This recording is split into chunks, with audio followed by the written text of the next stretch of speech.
Hey there, Hulk fans. Welcome back to Rocky Watches Movies. Today we're turning green as we dive into the 1977 TV series, The Incredible Hulk. This beloved show brought the Marvel superhero to life with Bill Bixby as Dr. David Banner and Lou Ferrigno as the Hulk, leaving an indelible mark on television history. But how well do you really know the iconic series? We've found some fascinating facts that even the most die-hard fans might not know. So get ready to unleash your inner Hulk as we smash through 20 things you never knew about the Incredible Hulk. Today, we all know Bruce Banner as the Hulk's human alter ego, but in the Incredible Hulk TV series, he was called David Banner instead. So why the name change? Producer Kenneth Johnson wasn't a fan of the alliterative names that dominated comic book characters, like Peter Parker, J. Jonah Jameson, Reed Richards and Susan Storm, which he thought were a bit too much of a cliché. If so, it's ironic Bill Bixby and Susan Sullivan starred in the pilot. Another rumour suggests that Johnson wanted to name the character after his son, David. Also, according to both Stan Lee and Lou Ferrigno, it was changed because CBS thought that the name Bruce sounded too gayish. Maybe it was a mix of all three reasons, who knows. Bruce was kept as the character's middle name though. The series also gave Banner a backstory that differed from the comics, making him a widower. If you thought the name change was surprising, how about a colour change? Kenneth Johnson didn't stop at renaming Bruce Banner, he also wanted to change the Hulk's colour. Johnson suggested that the Hulk be red instead of green, arguing that red would better symbolise rage and anger. However, Stan Lee, the Hulk's co-creator, flat out refused. To him, the Hulk simply wouldn't be the Hulk unless he was green. Lou Ferrigno wasn't the first choice to play Hulk. Initially, the producers sought out the biggest muscle man they could find, and Arnold Schwarzenegger was considered.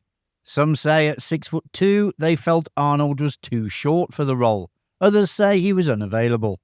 They then cast Richard Kiel, the 7'2" actor who famously played Jaws in the James Bond films. They filmed a week's worth of shooting with him as the creature, but he was let go because he was not bulky enough. Enter Lou Ferrigno, a bodybuilder who stood 6'5" and had the muscle mass to perfectly embody the Hulk. But there was one Kiel scene left in the pilot. You can tell it is him because of the lack of bulk and the fact that his face is of a different shape to Lou Ferrigno's. Maybe it was an editing mistake or maybe not, but it's still there for us to enjoy. Unlike most successful pilots that immediately led to a full series, The Incredible Hulk took a different route. After the initial success of its first pilot in November 1977, CBS produced a second special titled The Return of the Incredible Hulk, later renamed Death in the Family in syndication. With the success of both pilots, the series officially launched in 1978 and ran until 1982. On screen, the Hulk might appear barefoot, but the reality behind the scenes was a little different. Lou Ferrigno actually wore green painted sandals during action scenes to protect his feet. Given that he had to run, jump and smash through various environments, wearing sandals helped prevent injuries. One of the tricks of the show was keeping the illusion that Bill Bixby's David Banner and Lou Ferrigno's Hulk were one and the same. Both actors went to great lengths to avoid being seen together in public, especially when there were children around, as many kids believed Banner and the Hulk were actually the same person. They even avoided being on set at the same time whenever possible. Ferrigno wasn't present during Banner's scenes, and Bixby wasn't there for the shots of the Hulk. If you're enjoying the video, a subscribe to the channel would be full of gamma-powered goodness. Before the Marvel Cinematic Universe was a thing, the Incredible Hulk TV show was already dabbling in crossovers. In 1988, The Incredible Hulk Returns featured Eric Allen Kramer as Thor, marking the God of Thunder's first live-action appearance.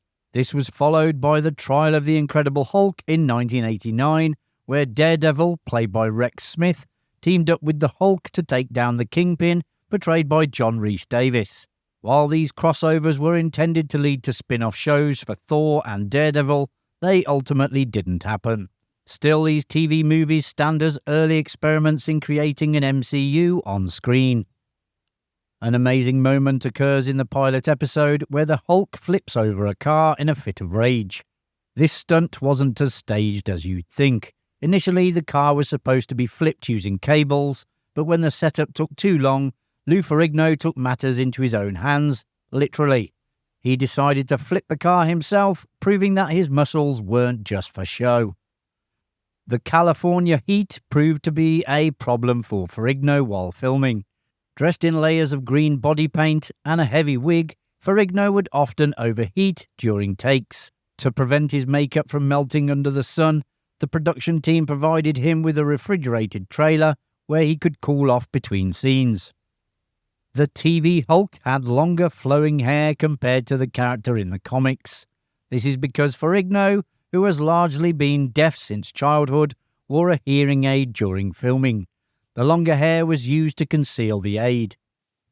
While the show crossed over with Thor and Daredevil, there was one crossover that never came to be: Spider-Man. Bill Bixby reached out to Nicholas Hammond, the actor who played Spider-Man in the short-lived Amazing Spider-Man TV show, to pitch a crossover film. The movie would have featured the Hulk and Spider-Man teaming up, but the project was shelved, allegedly due to scheduling conflicts. Lou Ferrigno, though, later said he was never even approached about the potential film. Bill Bixby starred in nearly every episode of The Incredible Hulk, but there was one exception. During the 1980 episode Proof Positive, Bixby was going through a divorce and had to attend court hearings, preventing him from filming. To cover his absence, the producers used recycled footage of Bixby to ensure the character was still present in the storyline. After the success of The Bionic Woman, the producers of The Incredible Hulk were inspired to create a female version of the Hulk for the show. They planned to introduce Banner's sister, Helen, and have her undergo a transformation similar to her brother's. However, when Marvel Comics caught wind of this, they quickly moved to introduce She-Hulk in the comic books in 1980, effectively preventing the TV producers from creating their own female Hulk character. Despite running for 5 seasons, it never reached the conclusion producers wanted: a cure for David Banner. CBS had been eager to cancel the series due to rising costs, and even though the producers campaigned for one final episode to wrap things up, they were denied. So the show ended without Banner ever being cured, and paved the way for the comeback movies later on. Bill Bixby's life took a tragic turn during the latter years of the show. His 6-year-old son, Christopher, passed away after a sudden illness, and a year later, his ex-wife, Brenda Bennett, took her own life. These personal losses deeply affected Bixby, and Lou Ferrigno has spoken about how the actor's heart just wasn't in the show during its final years. Stan Lee is now famous for making cameos in Marvel films, but his first cameo was in the trial of the Incredible Hulk. Lee played a juror in the 1989 TV movie, marking the beginning of his long-running tradition of appearing in Marvel productions.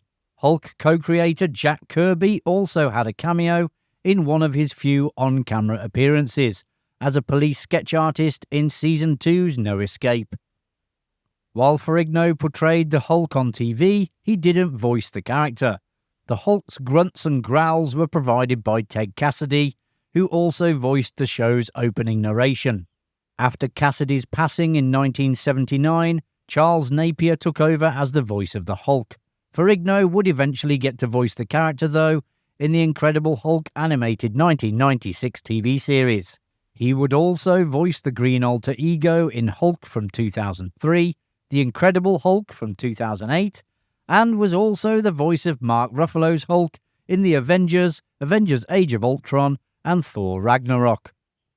Ferrigno has also made cameos in the more recent big screen adaptations, starting with a brief appearance in 2003's Hulk as a security guard alongside Stan Lee. He was also in 2008's The Incredible Hulk, which saw Ferrigno have a few lines opposite the film's Banner, Edward Norton, who informs Ferrigno, "You are the man." Bill Bixby wasn't just an actor for the show, he also took on the role of director for the final 2 TV movies, The Trial of the Incredible Hulk in 1989 and The Death of the Incredible Hulk in 1990. Bixby's directing skills were well received, but sadly plans for future Hulk TV movies were cancelled after Bixby's death from cancer in 1993. The character of Jack McGee, the relentless reporter played by Jack Colvin, was nearly written out of the show. Producers, eager to save money, considered firing McGee, but Bill Bixby and Lou Ferrigno intervened. They threatened to quit if Colvin was fired, forcing the producers to keep McGee's character in the series. And there you have it, folks. You now know a little bit more about the Incredible Hulk. If you enjoyed the